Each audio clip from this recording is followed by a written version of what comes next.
Once upon a time, a caring mother bought a strong comb to keep her little son's hair in order.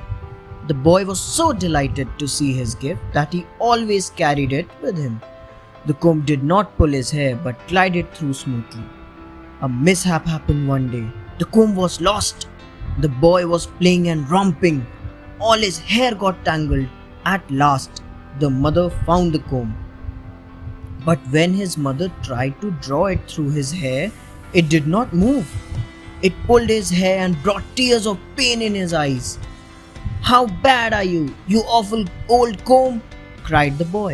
But the comb replied, "My dear boy, I am the same comb, only your hair is badly tangled now." But the boy was really angry with the comb.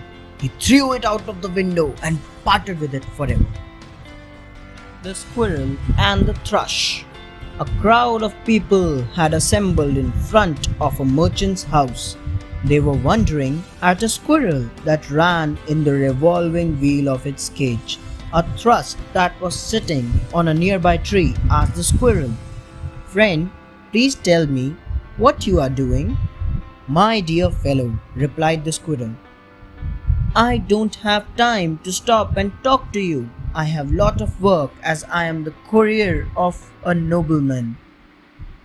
At once the squirrel started running again. This time it was faster than ever in its wheel. "Yes," said the thrush, and it flew away. "I can see that you are running, but despite that you have not moved and are at the same window every time. In the world there are many worried busy bees who are always running from one pillar to another. People wonder at them. They make no progress like the squirrel in the wheel." The Pebble and the Diamond. Once, a diamond was lying alongside the pebble in the dust on the roadside. Finally, a merchant picked it up and sold it to the king. The king had it set in his royal crown. Now, the pebble heard of the diamond's great future and complained about its own hard luck. Once, it saw a traveler passing by and said to him, "Can you please take me to the city with you? Maybe I am honored when I am in the city." The traveler picked up the pebble and kept it in his cart. He then took it to the city. On the way, the pebble started dreaming. It imagined itself to be set in the same crown along with the diamond. It was happy in its heart of hearts. But its fate was different. It was put to a good use. It was used for mending the road and was placed in a hole in the road. The Ass and the Nightingale.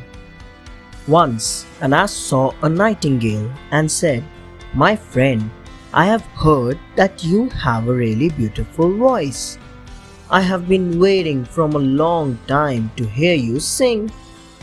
Delighted by the praise, the nightingale began to sing, whistling in myriad ways.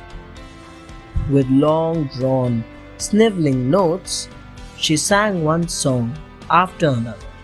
In one song, she lowered her voice as if it was coming from a distance with the echo of the wind. The entire nature came to a halt.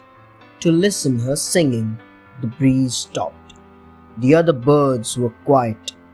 The animals lay without a sound upon the grass. After a while, the nightingale stopped singing. Then the ass bent his head towards the ground and said, "That's not half bad. Frankly, I can listen to you for any length of time, but I think you should take lessons from our cock. You would be able to sing much better." Trishkars Kaftan. Trishka was a Russian peasant. One day, he noticed that his kaftan, or long-skirted gown, was torn at the elbows. It was simple, he thought. He cut off a quarter of each sleeve and patched it on the elbows. The elbows looked fine now, but his arms had lost a quarter of their length. Everyone looked at him and laughed.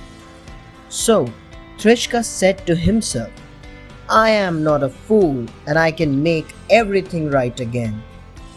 All I need to do is to make the sleeves as long as they were before. Oh, Trishka is a genius. So, Trishka cut off the skirts of his kaftan. He then used them to lengthen his sleeves. Trishka was delighted, but now his kaftan looked like a waistcoat. There are so many people in the world whose life is like Trishkars Kaftan. In the hope of getting out of debt, they borrow from Peter to pay Paul. Thanks for watching. Do like, share, subscribe to Sahil Book House.